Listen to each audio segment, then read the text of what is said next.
Bonjour, aujourd'hui on fait notre premier programme Scratch.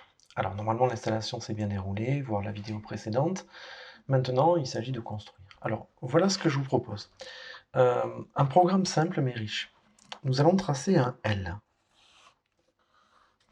Un L de 200 pixels de haut et de 100 pixels de large. C'est tout bête. Le départ sera ici et l'arrivée se retrouvera ici. Bon, ça n'a pas l'air très compliqué. On y va. D'abord, on va ouvrir Scratch.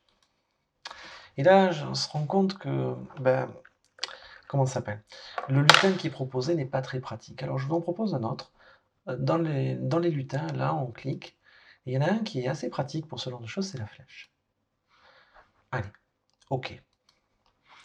Je vais supprimer le chat, il ne me sert plus à rien. Je fais un clic droit dessus. Et je le supprime. Voilà. Alors, cette flèche, l'avantage, c'est qu'elle me donne la direction dans laquelle elle va. Et ça, c'est assez pratique, dans laquelle elle avance. Alors, on y va. Si je regarde la façon dont se passent les choses, je vais vous remontrer, mais sur un diagramme un peu mieux. Au départ, ma flèche, elle est dans cette direction-là. Elle regarde par là-bas. Moi, ce que je voudrais, c'est qu'au début du programme, elle se mette dans cette position-là, qu'elle tourne. Alors ça, c'est pas très compliqué. On a un bloc qui nous permet de faire ça. Vous le voyez, c'est ici, tourner 2. Alors, c'est bien tourner vers la droite qu'il me faut. Alors là, les blocs sont petits, je peux les augmenter en appuyant sur plus, c'est plus agréable. Tourner, non pas de 15 degrés, mais de 90 degrés. Voilà. Si jamais je fais ça, elle tourne, elle tourne, elle tourne, elle tourne, elle tourne. Oui, mais le problème, c'est que là, je le lance à la main. Si j'appuie sur le drapeau vert, il ne se passe rien. Donc, il me faut un événement. Je vais dans un événement de déclenchement, si vous voulez, le drapeau vert. Alors, je vais dans événement, et j'attrape ce bloc-là, quand le drapeau vert est cliqué, et je le pose. Et là, vous remarquez que ce sont deux pièces qui s'emboîtent. Je peux les coller l'une à l'autre. Il y a un peu un effet d'aimant, si vous voulez. Ok, si jamais je lance mon programme, est-ce qu'elle se tourne dans la bonne position? Eh non, non, elle ne se tourne pas dans la bonne position. Elle tourne effectivement de 90 degrés, vous voyez, mais elle ne sait pas dans quelle position elle était au départ. Elle n'était pas forcément dans la bonne position. Donc, ce que je vais faire, c'est que je vais d'abord initialiser la flèche pour la mettre dans la bonne position, c'est-à-dire vers la droite, au départ, la position normale. Donc là, je vais dans les mouvements, et je vois un bloc qui s'appelle Orienter A. L'orientation, c'est assez logique. Alors, je vois qu'il y a une petite flèche là. À droite, c'est le 90, à gauche, moins 90, etc. Bon, mais à droite, c'est très bien. Plutôt que de la mettre après, évidemment, je vais la mettre dès le début de mon programme. Ok. Donc là, est-ce que ça fonctionne? Je lance mon programme. C'est bon. Elle se tourne vers le bas. Quelle qu'a été sa position? Regardez. Si jamais je la tourne de 15 degrés, si jamais elle était tournée très bizarrement, vous voyez? Ah, au fait, pour jeter un bloc, ce bloc j'en ai plus besoin, pour le jeter, je l'attrape et je le dépose dans la colonne du centre. Ça suffit. Voilà, la flèche est dans une position très bizarre. Je lance mon programme, c'est bon. Elle se met dans la bonne position, c'est-à-dire vers le bas. Très bien. Alors maintenant, je suis dans cette position-là et je dois descendre de 200 pixels. Descendre pour moi, mais pour elle, ça veut dire avancer en fait. Donc, je vais avancer de 200 pixels. Avancer de... Non, pas avancer de 10, avancer de 200. Et je le mets à la suite. Est-ce que ça fonctionne? Oui. Ah mince, il y a un problème. On n'a rien tracé. Alors je remets ma flèche en position de départ, mais il faudrait qu'elle trace. Pour ça, il faut lui dire de poser son stylo.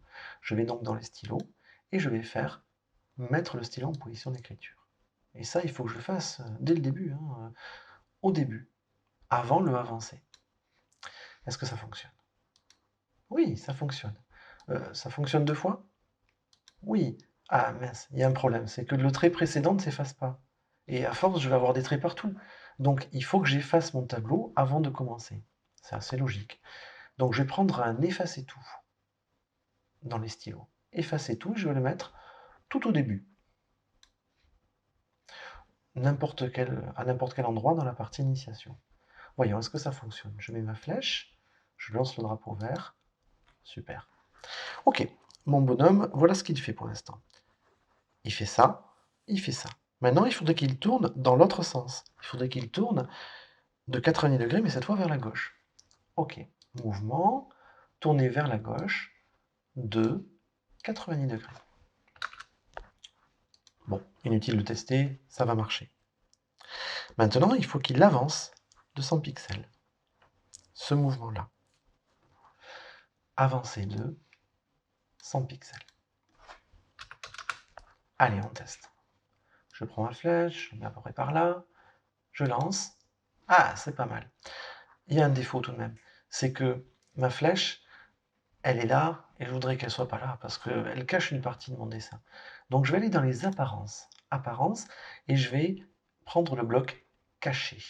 Et on va la cacher dès le début du programme. Si je lance mon bloc, on va tracer une flèche, on va tracer le L, et la flèche va se cacher. Impeccable. Tant qu'à faire, je vais faire deux autres choses en même temps. Je vais aller dans les stylos, et je vais améliorer un peu mon dessin. C'est-à-dire la taille du stylo, je vais prendre un stylo un peu plus épais.